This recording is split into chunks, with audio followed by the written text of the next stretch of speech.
When I first walked into the Pantages Theater, I wasn't just entering a performance space.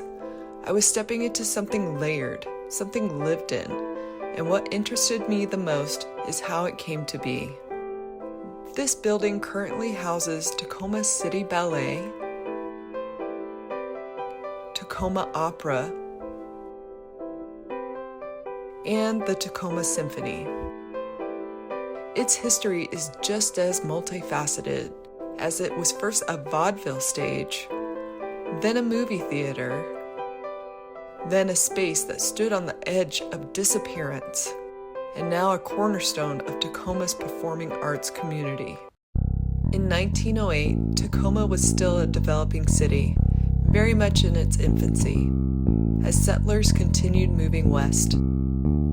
In downtown Tacoma stood the Gross Brothers department store, located directly across from the old Tacoma Theater. This was a period of rapid growth, not just for Tacoma, but the entire Pacific Northwest. At the same time, the Klondike Gold Rush was drawing people north, including Alexander Pantages and Klondike Kate. Both were involved in vaudeville theater and shared not only a business partnership, but a romantic one as well. Together, they saved money with the goal of opening their own theater, and in 1900, they succeeded, launching their first venue in Canada. Their partnership, however, did not last. While expanding his theater circuit along the West Coast, Pantages broke both their engagement and their business relationship. Even so, Kate's influence remains an important part of the early story of the Pantages theater chain. Back in Tacoma, the site of the Gross Brothers department store was chosen as the location for a new theater. Pantages hired architect B. Marcus Pratica, and construction began in 1916. The theater was completed in 1918, opening its doors on January 7th. At its peak, the Pantages circuit grew more than 70 theaters across the United States and Canada. These venues specialized in vaudeville, a form of variety entertainment featuring comedy, music, and theatrical performances, often elaborate and highly produced. Vaudeville was immensely popular until the rise of motion pictures. As film began to dominate entertainment, it gradually dismantled the vaudeville circuit. The Tacoma Pantages, along with others, was sold to RKO Pictures and renamed the RKO Orpheum. It continued to host both live performances and films for a time before transitioning fully into a movie house. Eventually, the theater was sold again and renamed the Roxy. From 1932 to 1977, it functioned exclusively as a cinema. During this period, the surrounding theater district remained a hub for community life, hosting celebrations and parades. Events like the 1935 Daffodil Parade, wartime recycling drives in 1941, and post-war celebrations in 1949 all passed through this space. Even figures like Ronald Reagan appeared in promotions tied to the film shown there. But as downtown Tacoma began to decline in the mid-20th century, so too did the Roxy. Like many theaters of its time, its future became uncertain. Across the country, similar venues were demolished to make way for parking garages and new development. By the late 1970s, the Roxy seemed headed toward the same fate, until a different vision emerged. Rather than building a new performing arts center, advocates argued that Tacoma already had one. Leading that effort was Virginia Shackelford, a former vaudeville performer who had appeared on the Pantages stage as a child. She passionately urged city leaders to reconsider the building, insisting that Tacoma didn't need something new. It needed to restore what it already had. Her persistence paid off. The city purchased the building for $400,000, making it eligible for federal grants and state funding. The restoration effort was supported by a major grant from the U.S. Economic Development Administration, matched by state bonds and supplemented by private donations. In 1977, the Roxy hosted its final performances. A symbolic funeral marked the end of its cinema era, complete with mock procession and a wooden coffin representing the Roxy itself. From that moment forward, the identity of the Pantages was reclaimed. Key figures helped drive the restoration forward, including Joe Hyman, who organized a community brick campaign allowing donors to leave their mark on the theater plaza.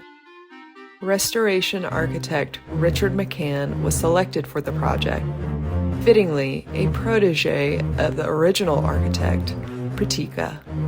Construction began and a new managing director was brought in, Tom Tomlinson, who had already been involved in the restoration of another historic Washington theater, the Capitol Theater. Yakima had taken a similar path to Tacoma. The city had purchased the Capitol Theater with the intention of transforming it into a performing arts center. But shortly after the acquisition, disaster struck.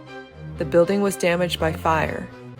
Despite this setback, the restoration moved forward, requiring careful reconstruction and a deep respect for the original architectural vision. Tomlinson was a part of that effort. When I spoke with him, he described the Capitol Theater as, in many ways, a sister theater to the Pantages. After the fire, elements of the Tacoma Pantages were actually used as a reference point, helping guide the restoration in Yakima to remain faithful to the work of B. Marcus Pratika. Craftsmen even created rubber molds of ornamental details from the Pantages to replicate similar features in the Capitol Theater. Once reconstruction in Yakima was complete, Tomlinson relocated to Tacoma. His leadership helped guide the project through its most complex challenges. The restoration included expanding the lobby, relocating the box office, restoring ornamental details, and updating the seating layout. The iconic decorative elements, such as the Green Man figures above the stage, were carefully preserved and refreshed. The stage itself required major structural work, including widening the opening by rotating support columns. One of the most striking features, the Tiffany-style stained glass skylight, had been painted over during the cinema era and was fully restored to its original color palette. The interior was returned to its early tones of soft pastels based on detailed historical research. Finally, in 1983, 65 years after its original opening, the Pantages Theater was reborn. The $4.7 million restoration not only revived the building, but helped anchor the broader revitalization of downtown Tacoma, alongside projects like the Tacoma Dome. Since then, the Pantages has remained a cornerstone of Tacoma's arts community. Its continued restoration and preservation reflect the commitment of the people who refused to let it disappear and instead chose to bring it back to life. What stands out to me the most is how Pantages reflects Tacoma itself. Tacoma has long been known as Grit City, a place defined by resilience, reinvention, and the willingness to rebuild rather than walk away. In a city known as Grit City, its survival reflects something deeper, the willingness to preserve what matters, even when it would be easier to let it go. The Pantages embodies that identity. It wasn't preserved by accident. It was advocated for, reimagined, and brought back to life by people. The Pantages is not just a place where performances happen. It's a place that keeps Tacoma's musical culture visible, accessible, and ongoing. Today it stands not just as a theater, but as a living symbol of Tacoma's grit,